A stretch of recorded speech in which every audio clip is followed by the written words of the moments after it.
Esei ilmiah, kajian tindakan. Nama pensyarah Profesor Madya Dr. Abdul Talib Muhammad Hashim. Nama khusus Kaedah Penyelidikan Kualitatif. Kod khusus KFP 60404. Nama ahli kumpulan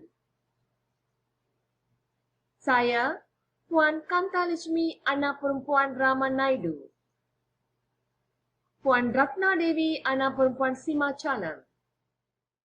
Kajian tindakan. Temis dan McTaggart 1988.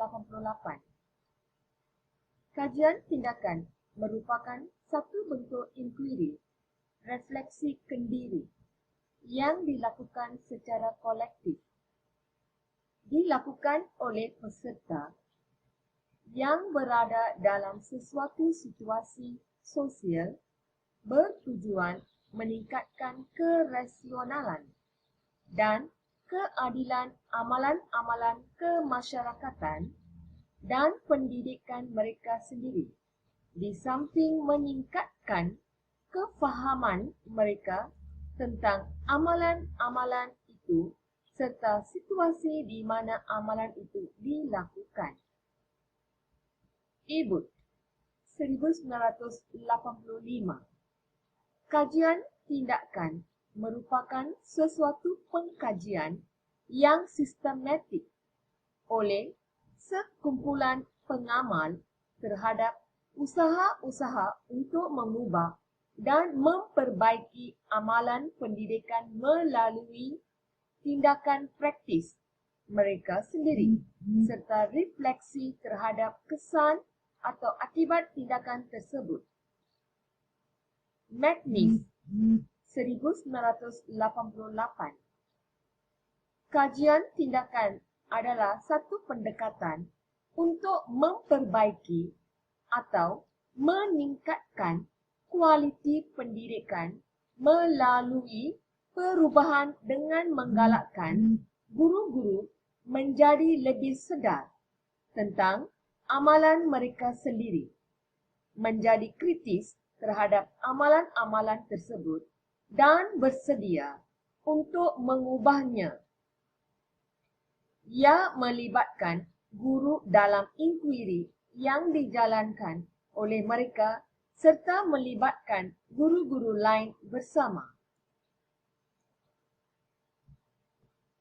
Pengenalan kajian tindakan.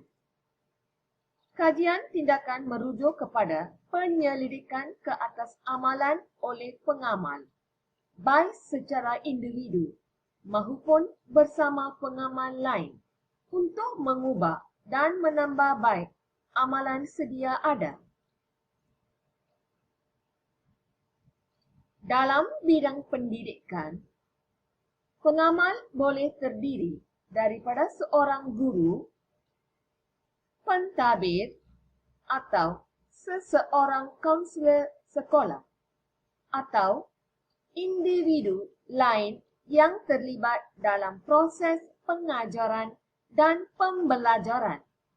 Kajian tindakan dijalankan oleh guru untuk memperbaiki amalan dalam pengajaran dan pembelajaran. Tujuan kajian tindakan.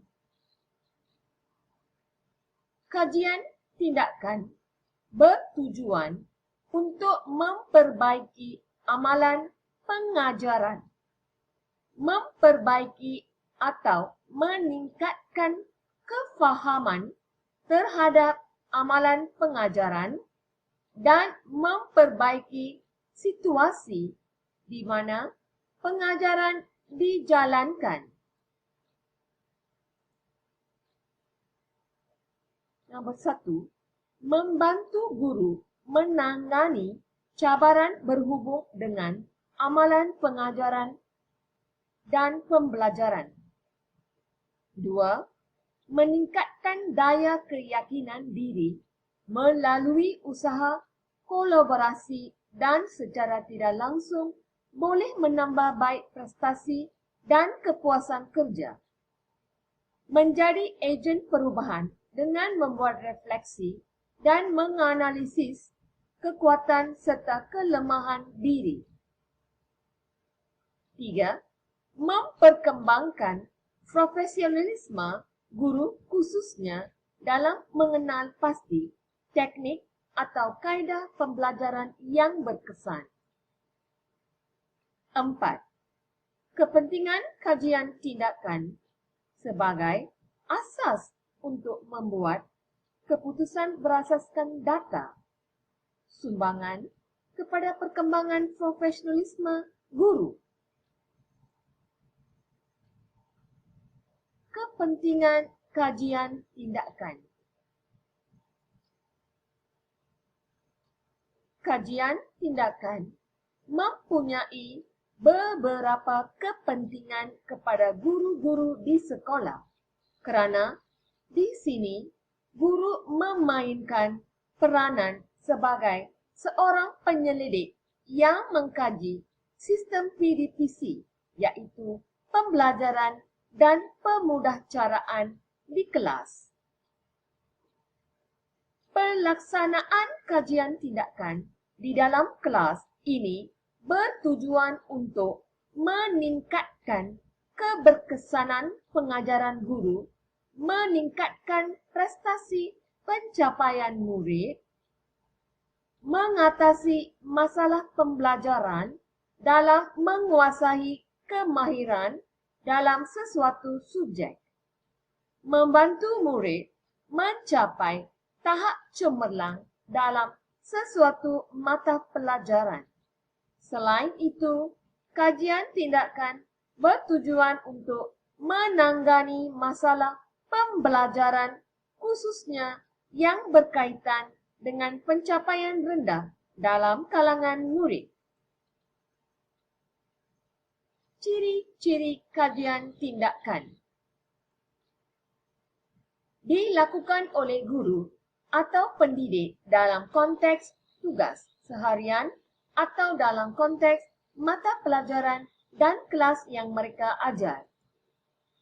Dilakukan secara berkumpulan dan secara kolaboratif dengan membentuk kumpulan-kumpulan kecil, kumpulan-kumpulan guru yang bersifat kritis kendiri dan berkomitmen untuk meningkatkan kefahaman praktis mereka, menggunakan tindakan praktis bagi menyelesaikan masalah dan mengembangkan pengetahuan secara serentak.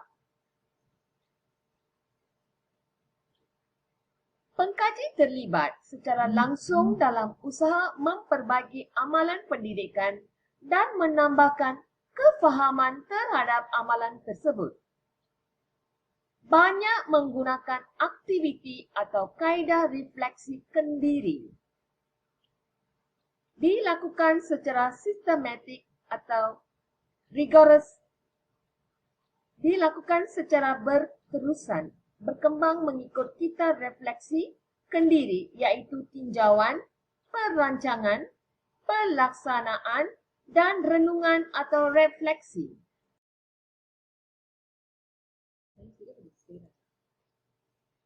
Jenis-jenis kajian tindakan.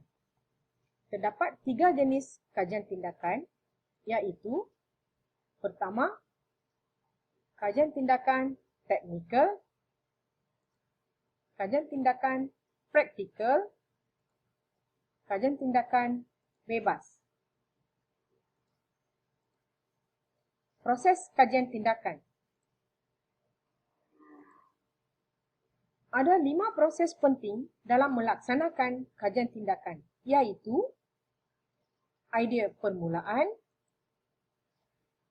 membina rancangan tindakan, melaksana tindakan, memerhati kesan pelaksanaan tindakan, dan mereflek.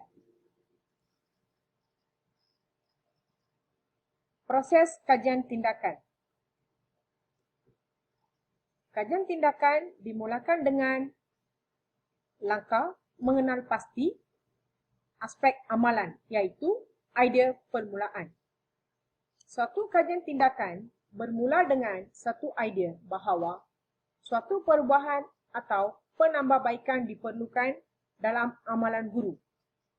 Idea tersebut akan terbit daripada rasa prihatin guru terhadap sesuatu perkara praktikal berkaitan dengan pengajaran dan pembelajaran yang dilakui, di mana suatu masalah sedang dihadapi. Contohnya, apabila hampir separuh pelajar sebuah kelas gagal dalam ujian topikal yang baru dijalankan, yang membuatkan guru berasa sesuatu perlu dilakukan bagi memulihkan kembali situasi. Guru mendapati segelintir pelajarnya tidak memberi sokongan dalam tugasan kumpulan yang diberikan. Membuat guru ingin mengetahui sebabnya. Guru mendapati seorang guru mata pelajaran lain menggunakan teknik pengajaran berasaskan ICT dengan jayanya di dalam kelas. Dan beliau ingin mengetahui sama ada teknik tersebut boleh berjaya diaplikasikan dalam mata pelajaran yang diajarnya atau sebaliknya. Oleh itu, guru tersebut mencari jalan untuk mengaplikasikan ICT dalam mata pelajaran yang diajarnya dan mencubanya dalam tindakan kelas. Situasi tersebut akan memberi idea untuk memulakan suatu kajian tindakan. Kedua, membina, merancang tindakan.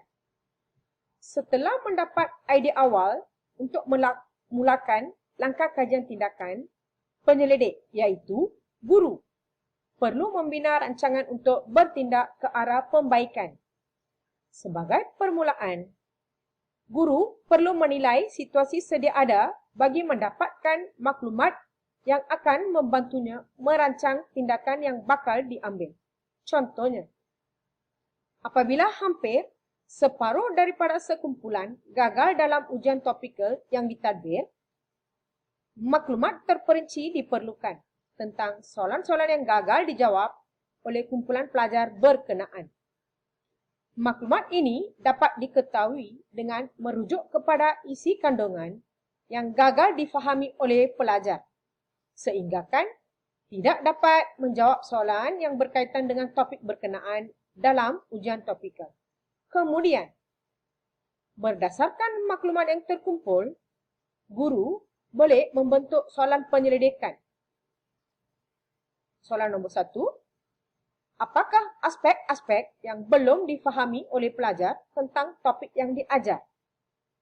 Soalan kedua, apakah kesukaran yang dihadapi oleh pelajar dalam memahami aspek-aspek tersebut? Soalan ketiga, bolehkah masalah ini diatasi dengan mengajar semula topik tersebut dengan kaedah pembelajaran mastering?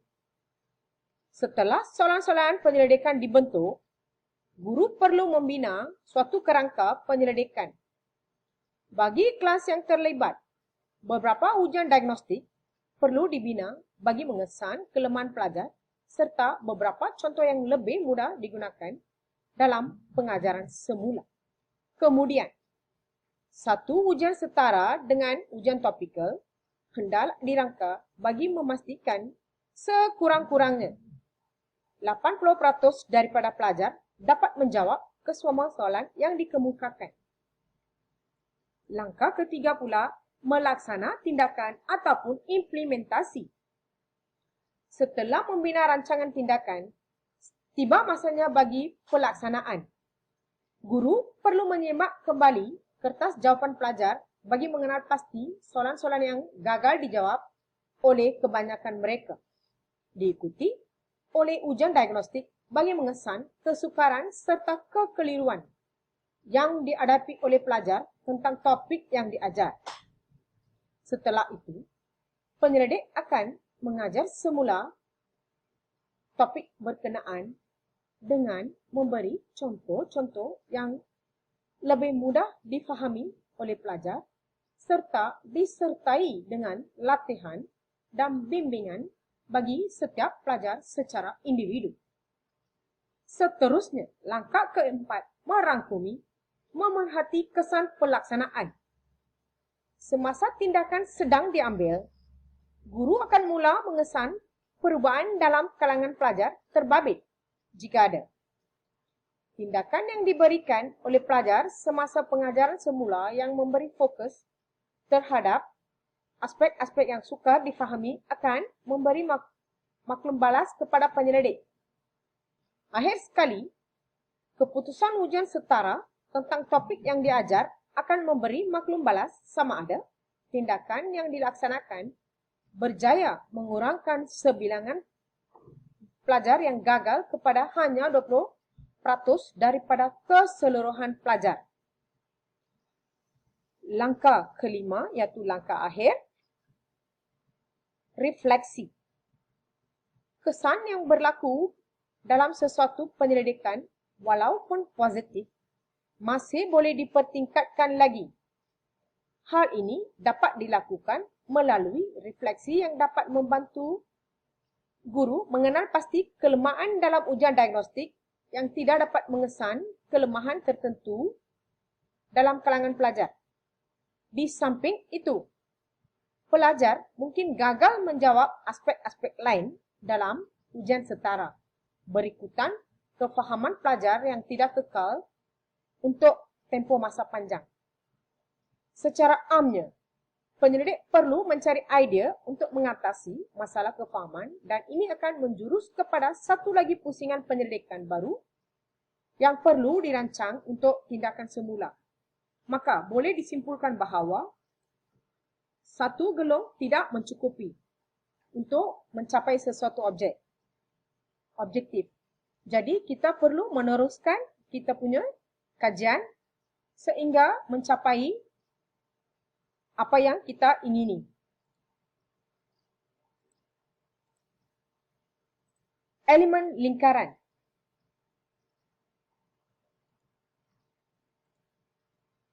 Elemen lingkaran akan dimulakan dengan merancang. Setelah guru merancang, guru akan bertindak terhadap masalah tersebut. Seterusnya, guru akan memerhati.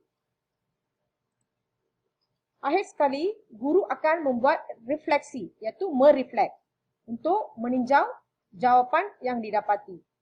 Dan guru akan membuat keputusan sama ada ia telah mencapai objektif yang disasarkan. Jika guru berasa bahawa objektif belum dicapai, maka lingkaran kedua akan dimulakan, iaitu dari merancang, bertindak, memerhati dan mereflek dengan menggunakan kaedah yang lebih efektif. Seterusnya, di lingkaran kedua, jika guru mendapati objektif masih tidak dicapai, maka elemen lingkaran akan dimulakan sekali lagi. Pendek kata, kajian tindakan bukanlah suatu penyelidikan yang berhenti setelah penyelesaian ditemui. Walaupun setiap kajian akan mempunyai satu penghujung, namun kajian tersebut merupakan penyelidikan yang berlangsung dalam lingkaran yang berterusan. Lingkaran pertama, merancang, bertindak, memerhati, dan mereflek tidak akan berhenti. Sebaliknya, akan diteruskan dengan merancang tindakan seterusnya. Kajian tindakan jarang sekali memberi penyelesaian muktamad bagi sesuatu masalah yang dihadapi. Pada peringkat pemerhatian dan refleksi, maklumat baru akan diperoleh bagi masalah yang dihadapi, yang menuntut kajian tindakan. Ada kalanya beberapa masalah baru akan timbul yang memerlukan penyelidikan lain dijalankan di bawah penyelidikan sedia ada. Etika dalam menjalankan kajian tindakan. Terdapat beberapa etika dalam menjalankan kajian tindakan, iaitu kebenaran mesti diperoleh sebelum membuat sesuatu pemerhatian. Penyelidik mesti menerima tanggungjawab untuk menjaga kerahsiaan. Terdapat akses yang sama terhadap maklumat yang dihasilkan oleh proses untuk semua peserta. Kesimpulan. Pertama, kajian tindakan membantu melahirkan golongan guru yang bersedia dan sanggup memperuntukkan masa dan tenaga untuk melaksanakan penyelidikan. Di samping itu, ia juga dapat membantu meningkatkan tahap profesionalisme guru sebagai penyelidik. Ketiga, guru-guru akan dapat mempelbagaikan kaedah pengajaran berdasarkan penemuan daripada kajian tindakan. Keempat, membantu meningkatkan keserakanan, empowerment dan self-esteem dalam kalangan guru. Sekian, terima kasih.